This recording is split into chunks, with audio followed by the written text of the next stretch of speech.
Hello and welcome to Bread of Life, a daily devotional program which each week features a different area pastor. Our speaker for this week is Pastor Greg Hendrickson of Vernon.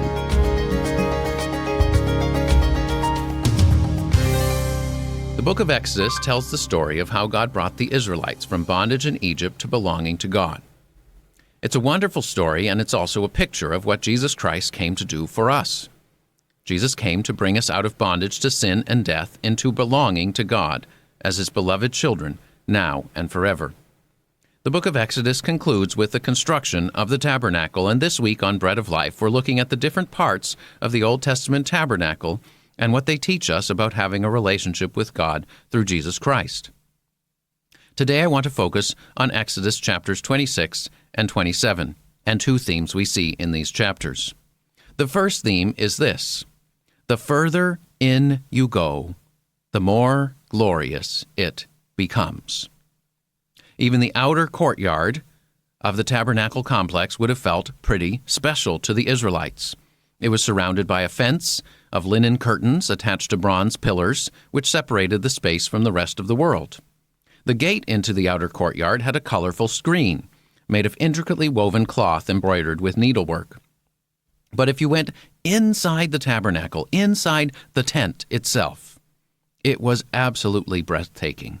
All the furniture inside the tent was made of gold or covered with pure gold. Even the walls and the curtains were exquisite, fine twined linen, colorful yarn, loops of blue, clasps of gold. If you judged the tabernacle only by what you could see from the outside, you would severely underestimate how glorious it was on the inside. For example, if you looked at the tent from the outer courtyard, all you could see was a brown leather covering hanging over it, a roof of sorts. Only if you went inside the tent could you see the intricately woven linen with colorful designs and figures of angels woven into it. Most of the time in our human experience, things look better on the outside and from a distance than they actually are up close and on the inside. The packaging is often better than the product. People overpromise and underdeliver, and so we get skeptical and cynical. But with God, it's the reverse. The reality of knowing the one true God is far more glorious than we can imagine or anticipate or glimpse from a distance. In the Chronicles of Narnia, 4 children are playing hide-and-seek in an old house during summer vacation. And in that house, there is an old wardrobe. From the outside, it looks stuffy, boring, confining, and restrictive. But when Lucy enters the wardrobe, to her great surprise, she finds that it's the gateway to a whole new world, to Narnia. It's far more spacious and fascinating than she imagined or anticipated it to be, and that's how it is with the God of the Bible. The further away we are from God, the less we can see or even imagine of His heavenly splendor. But the closer we get to Him, the more we see what the Apostle Paul said in 1 Corinthians, "Eye has not seen, nor has ear heard, nor has mind conceived what God has prepared for those who love Him." The further in we go toward the presence and glory of God, the more wonderful it becomes. But the second thing we learn from Exodus 26 and 27 is that there is only one way to enter the holy and glorious presence of God.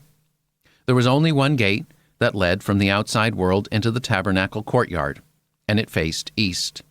And there was only one door from the courtyard into the tabernacle itself, and that door also faced east. No matter where the tabernacle was set up, the entrance always had to face east.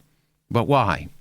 When Adam and Eve were kicked out of the Garden of Eden because of their sin, they were sent away to the east. Genesis 3:24 says, "God drove out the man, and at the east of the Garden of Eden, He placed fiery angels and a flaming sword that turned every way to guard the way to the tree of life." But now, through the Old Testament tabernacle, God was showing His people that He would make a way for sinful people who had been sent away to the east to come back into His holy presence. But how? If you walked through that east gate into the outer courtyard, you would see the answer right in front of you: the altar of sacrifice, which was basically a large grill for cooking meat, standing in the center of the outer court.